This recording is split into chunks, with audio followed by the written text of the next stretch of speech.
Suas filhas estão com 12 e 10. 12 e 10. Tipo, deve ter sido ótimo, mas é o momento de você começar a se despedir, irmão. É verdade, cara. Eu não sei como é que nisso. elas estão te tratando, mas esse é o momento em que a filha, e em geral o filho, começam a considerar os pais biológicos não tão importantes. Tem uma explicação biológica, né? Tem uma explicação que elas vão entrar na puberdade. Se entrar na puberdade historicamente, ancestralmente, nas tribos antigas, era o momento em que elas iam procriar com outras tribos. Então é o momento em que elas vão negar a tribo atual e olhar outras tribos, explorar outras tribos, justamente para manter o DNA. Uma busca irracional, né, primitiva, e isso é a adolescência. A adolescência, eu brinco que é a vingança de Deus contra os ateus, porque é a criatura negando o Criador. A minha filha, de uma noite, de um dia pro outro, falou que não gostava mais de um monte de coisa que a gente fazia junto. Sabe? Que eram coisas que eu tinha certeza que ela gostava e agora ela não gostava mais de nada. Então, é um momento também da gente crer que fez um bom trabalho. Por isso que eu digo também, é muito triste, né, velho? Que o nosso auge profissional, da produtividade profissional, seja exatamente naqueles 10 primeiros anos dos nossos filhos. É muito doído, velho. Tudo tá acontecendo. Os convites, a grana, a promoção, as viagens. E o seu filho tá naqueles 10 primeiros anos, velho. Que são os 10 anos fundamentais pra conexão. Que são os 10 anos fundamentais pro desenvolvimento de confiança entre vocês dois. Fundamentais pro estabelecimento de um amor que aí sim vai durar durante a adolescência, entendeu? Então é muito triste, velho, porque assim, 13, 14 anos, mano, agora é hora de trampar, tá ligado? Seu filho não quer mais, tá ligado? Sei lá, passear de mão dada com você, andar de bicicleta com você. 14, 15 anos, mano. Ele gosta de um monte de outras coisas, sacou? Não é que você ficou menor você ficou mais ou menos menor. É que a vida do seu filho expandiu. Talvez ele ainda te ame igual, do mesmo tamanho. Só que agora ele ama também uns amigos. Ele ama também uma banda. Ele ama também um podcast, um livro, um autor. Ele ama várias outras coisas. Você é uma bola no meio disso. E é facinho pra gente entender. É só olhar pra trás, velho. É isso que aconteceu na nossa vida. A sua mãe tem uma importância gigante. Depois a sua esposa ganhou uma importância é maior, né, mano? E os seus filhos, maior um pouquinho, né, que a sua mãe, né, mano? Então a gente começa a ter outras coisas importantes. Então, quando seu filho tem 12, 15 anos, é hora de dizer, pô, filhota, fiz tudo aí que eu pude, peço desculpas por tudo que eu errei, tô aqui, mas tô ligado que eu não sou a parada mais importante, eu não sou a pessoa que você vai querer me contar tudo. Então é um desafio, né? E aí eu tive uma conversa parecida com essa... Especialmente sobre esse momento que elas, no meu caso elas, vão viver a vida delas ou vão encontrar coisas que, de fato, assim, que elas vão amar ou que elas vão curtir, que não necessariamente estão dentro de casa, que eu tava trocando a ideia com o Karnal e ele me deu uma porradão, mano, que esse daí eu entendi e beleza. Que foi o seguinte, eu falei, cara, eu tenho o maior medo das minhas filhas quando elas forem um pouco mais velhas aí, não quererem mais trocar ideia comigo.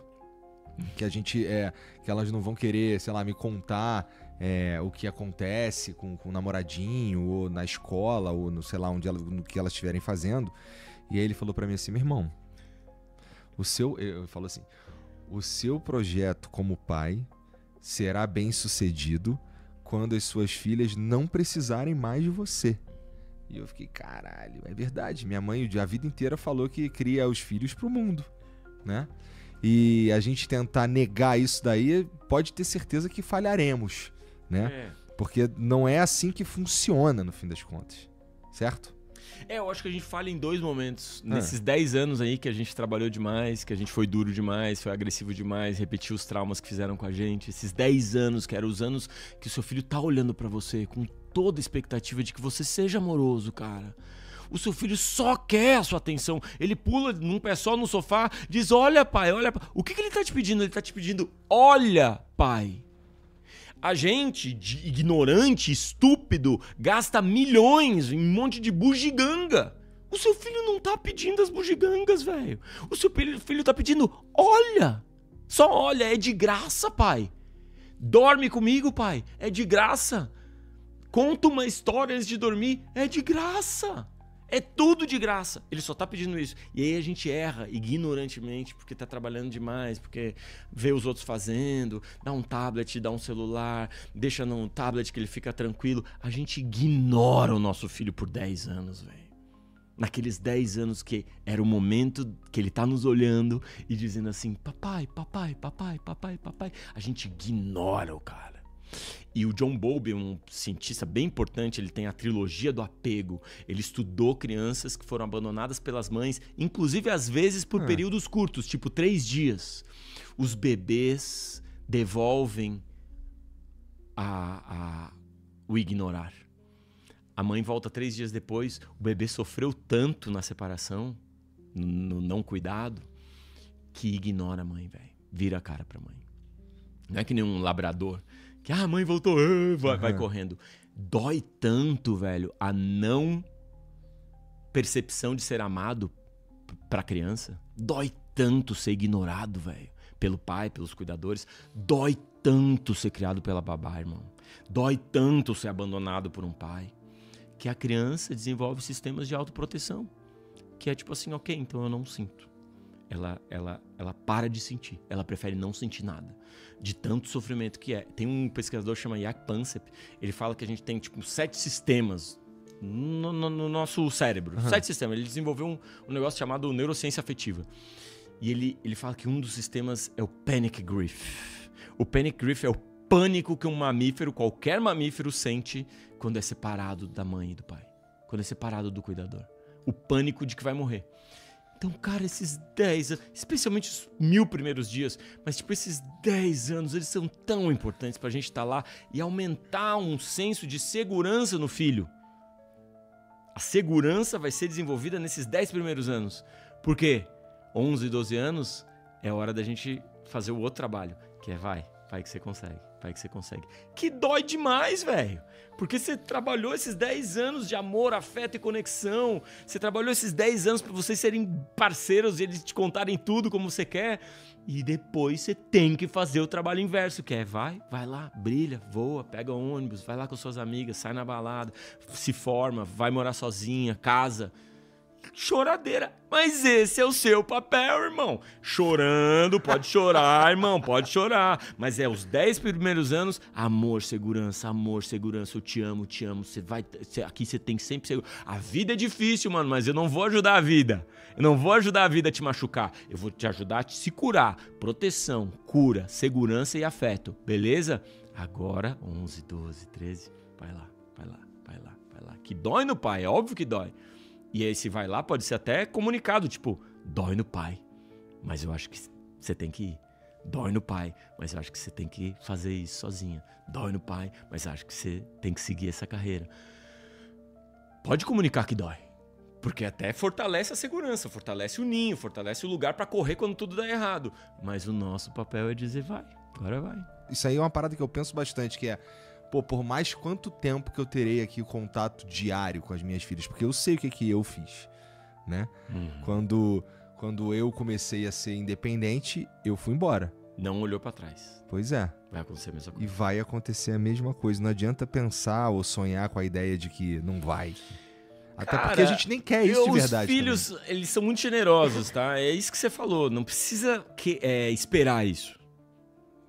Nosso papel é não esperar isso. Quando a minha mãe tava com câncer, eu fui lá levar ela na quimioterapia, na radioterapia, na braquioterapia, na imunoterapia, em todas as terapias, e que nenhuma funcionava. Quando eu vi a minha mãe indo embora, eu perguntei pra ela assim, como é que eu faço pra devolver todo o amor que você me deu? Você tá perdendo a mãe, você nota, velho. Tipo, você pensa, caraca, mano, não quero perder.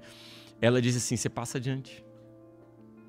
A mãe, pra ela tá muito claro isso. Você passa adiante, você não devolve pra mim. Você passa adiante. Pra todo mundo que você encontrar. Porque às vezes, de novo, a gente acha a minha propriedade, os meus escravos domésticos, eu dou amor. Pros outros, não. Pra todo mundo. Todo o amor que a gente recebeu da nossa mãe, que alguém trocou nossa fralda de cocô, de mamão, velho. Entendeu? Respirar fundo e fazer isso no trânsito. no trampo, tá ligado, velho? Com o chefe, mano. Passar o amor adiante, mano. Aquele desconforto que a gente foi pra alguém vai ser pra gente. Nosso papel também é entender que toda criança é nosso filho, todo adulto é nosso irmão e todo idoso é nossa própria mãe. Minha mãe me falou isso. Você passa o amor adiante. E o filho é esse desconhecido que você não conhecia, chegou na sua vida. Você vai passar 10 anos entregando tudo que você tem. E depois ele vai embora sem olhar pra trás, que nem eu e você a gente fez. Tem um poema que eu gosto que chama A Bola Amarela. E a bola amarela nunca é passada pra trás. Ela é sempre passada pra frente. Quando você olha pro seu filho e pensa, caraca, como ele é ingrato, dei tudo pra ele nem olha pra trás, espera um tempinho, irmão. Quando chegar um neto, você vai ver pra quem que ele vai dar. Tudo que você deu de bom pro seu filho vai pra alguém. Só que não vai ser pra você, irmãozinho. Você tem que aceitar isso. E é difícil pra cacete. Essa que é a verdade. Eu acho que pensar... Hoje eu refletindo bastante sobre isso daí, eu consigo aceitar, talvez seja forte, mas entender é o caminho natural no fim das contas. Te falar o que eu faço. Anitta tem 20 anos, minha filha mais velha. Cara, pra mim a adolescência foi brutal. Porque ela era minha brother, minha parceira, e do nada, como eu te disse, mudou. E aí eu ficava, pô, e aí e tal, pô, porta aberta aí do quarto e tal, quero te ver e tal, pô. E, cara, fui notando, assim, que eu fui me tornando uma pessoa desagradável pra ela. E eu falei, Anitta, você não me conta mais nada que acontece na escola? Ela falou, claro, pai, tudo que eu falo vira uma palestra. Eu te conto uma coisa que aconteceu na escola, você fala, não, porque você tinha que ter feito isso, é professor. E eu, putz, é mesmo, velho. Agora não é hora de dar palestra. Os 10 primeiros anos, quando a criança queria ser seu discípulo, era hora de disciplinar, entendeu, velho? Era hora dele aprender quando ele queria ser seu discípulo. Agora é uma outra hora. Aí, pô, na segunda adolescência eu já tô preparado, né, irmão? Todo dia de manhã eu acordo 5h50 da manhã pra fazer o café da manhã da Aurora, né, mano? Eu quero ser o pai que faz o café da manhã da minha filha, entendeu? Ela acorda, eu preparo, faço o morango cabeludo.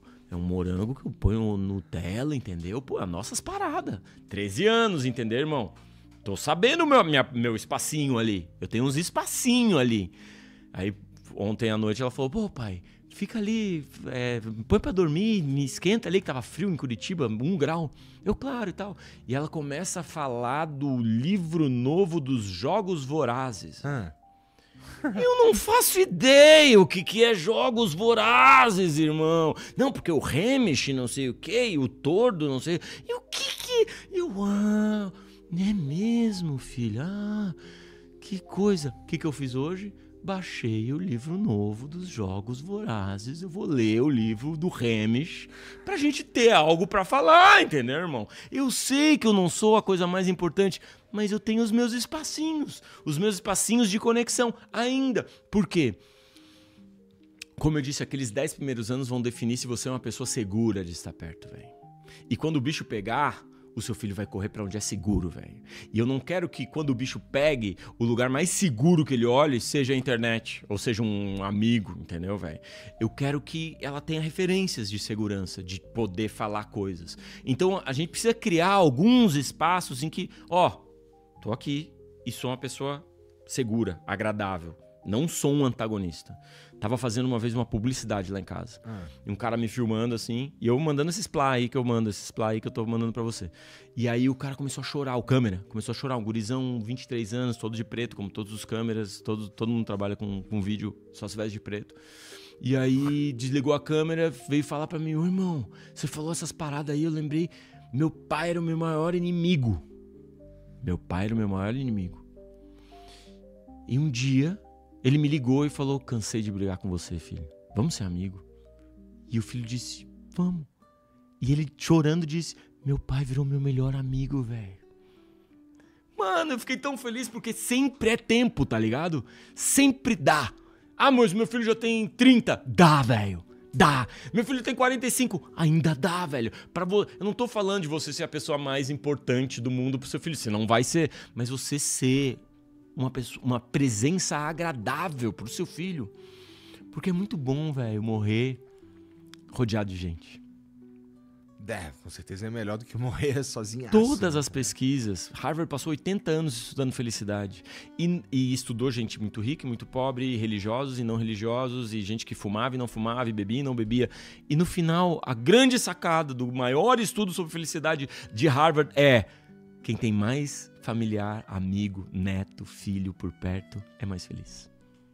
Um outro taxista que me faz trabalho quando eu venho para São Paulo, o cara me falou também, ele estava num grupo de emagrecimento.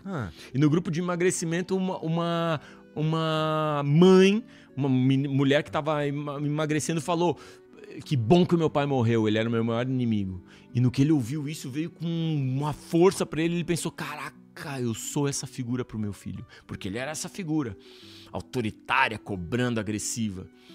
Que é a figura, a gente falava, né? Nos 10 primeiros anos, segurança, amor. Nos próximos, vai que você consegue. É a figura que começou cedo demais. Falou lá pro filho: vamos, você tem que fazer isso, você tem que fazer aquilo. É o que a gente chama de pais autoritários, que criam filhos inseguros, eles nunca sabem se estão fazendo a coisa certa. Porque uma criança se atrapalha, velho. Cognitivamente ela não consegue botar o fone direito, tomar o copo direito, ela vai se atrapalhar. E o pai que responde sempre: esse pai deixa a criança sempre insegura. Então pediu demais autonomia pro filho, numa época que biologicamente ele não conseguia. Filho inseguro o tempo todo. De novo, essa formação é uma formação assim que o cérebro vai ficar pronto com 25 anos, entendeu? Então sempre é tempo da gente tentar ajeitar as coisas. Mas se der, nos 10 primeiros anos, a gente dá amor infinito. Tem uma pesquisa da Duke University. Desculpa, tô emendando um monte de coisa aqui. Cara, dali. Só porque eu acho que é importante falar essa. Não, pode falar o que a você quiser. A Duke fez uma pesquisa de 30 anos. Eles dá aula. Isso. Maravilhoso. Melhor palestra que eu já vi. Colélios. Maravilhoso. É foda, gigante. Aí a Duke ficou 30 anos acompanhando. Então, nos anos 80, eles soltaram essa pesquisa em 2010. Como as mães tratavam seus filhos. E aí tinha uma galera, umas mães que eram ausentes, umas mães que eram meio, né, tipo, tratavam meio mal, umas outras mães tratavam normal, e umas mães que super tratavam os filhos bem. Isso que é importante dizer, para a ciência da criação de filhos, tem um termo que a ciência usa que é o pai autoritativo, que junta essas duas coisas que eu estou dizendo. Segurança, afeto, muito afeto, mas também o desenvolvimento de autonomia na criança, inclusive lá cedo. Então, a criança com 3 anos já consegue guardar potinhos. Deixa a criança guardar potinhos. Mano, com 2 anos, tudo que a criança quer é fazer um monte de coisa. Então você diz: vai que você consegue, vai que você consegue, vai que você consegue. O que a criança já consegue fazer, você deixa ela fazer. Desenvolve autonomia, ao mesmo tempo você desenvolve senso de segurança. Caiu, ralou o joelho, deu algum problema, virou o copo, não tem problema. Tô aqui, segurança, desenvolvimento. Esse é o pai autoritativo que gera uma criança bem-sucedida. E criança bem-sucedida para a ciência é uma criança com alta capacidade de autoestima, alta capacidade social, alta capacidade de aprendizado e alta capacidade de aplicar esse aprendizado. Olha que coisa simples. Não quer dizer que ele vai ser milionário, mas ele se ama, faz amigos, né? Tem uma capacidade de aprendizado e uma capacidade de aplicar esse aprendizado. Pessoa bem-sucedida. Esse estudo de Duke acompanhou esse monte de mãe por 30 anos e acompanhou o resultado dos filhos. Como é que os filhos se saíam? Aqueles filhos de mães ausentes, ansiedade, iam mal na escola, poucos amigos, baixa autoestima. Os filhos que melhor tinham se saído na pesquisa, as mães que cuidavam com um amor a mais. Tipo, amor a mais. Tem um amor normal e tem um amor a mais, que é o tempo todo tá treinando um jeito de se comunicar com a criança, dizendo pra ela que ela é amada. Tem um termo da psicologia que é tipo, o trauma é toda a interação entre um cuidador e uma criança que é menos do que plenamente amorosa. Então é criar esse ambiente em que, cara, aqui você pode ser você. Aqui você tem amor incondicional. Aqui, você tá bem cuidado. Aqui tem boa comunicação, tem rotina aqui. Aqui a gente tem regras, combinados nossos. Ou seja, você pode se sentir seguro aqui. E isso bem estabelecido, mano, aí a gente tem as crianças bem criadas. A gente tem essas crianças indo bem pro mundo e voando no mundo e vencendo os problemas do mundo com muita segurança, que foi bem estabelecida, né? Tinha um monte de coisa que eu fazia. Minhas filhas, por exemplo, me apresentaram um mundo sensível, grato, brincalhão, um mundo que não era o mundo que eu conhecia. Eu conhecia esse mundo da força, da agressividade, da competitividade, da performance. E as minhas filhas me disseram: pai, se veste de princesa hoje? E eu tipo, não, claro que não. E elas: por quê, pai? Porque eu sou homem, não posso me vestir de princesa. E a Aurora pequenininha falou: mas eu deixo você se vestir de princesa, pai. Eu disse: como assim? Você pode, eu deixo. E eu: posso? Eu: pode. Aí eu pego um lençol e... Agora tu é uma princesa. Saca, irmão? E nesse ponto, o cara não se sente um homem menor. O cara se sente um homem gigantesco, irmão. É como se eu tivesse subido uma montanha e dito assim: cara, eu tava me escondendo ali, irmão, não sendo alegre, nem triste, nem demonstrando medo, nem nojo. Eu tava me escondendo ali o tempo todo preocupado com o que os outros vão achar. E a filha autoriza. Diz: pai, pode rir, pode dançar, pode brincar, pode chorar, pai, pode pedir ajuda, pode ficar triste, pode ter medo, pode ter nojo. Pô, cara, é maravilhoso. É como se a filha fosse um psicólogo dizendo: posso? Pode. E aí choro e conversa e entendimento e brincadeira e risada e medos expostos, te ajudando a perceber que isso não te transforma num cara menor, te transforma num cara gigante. Você se sente: caraca, agora eu tô forte. Então, quem aceita esse convite, sabe, eu acho que tem uma chance, cara, de sair dessa prisão.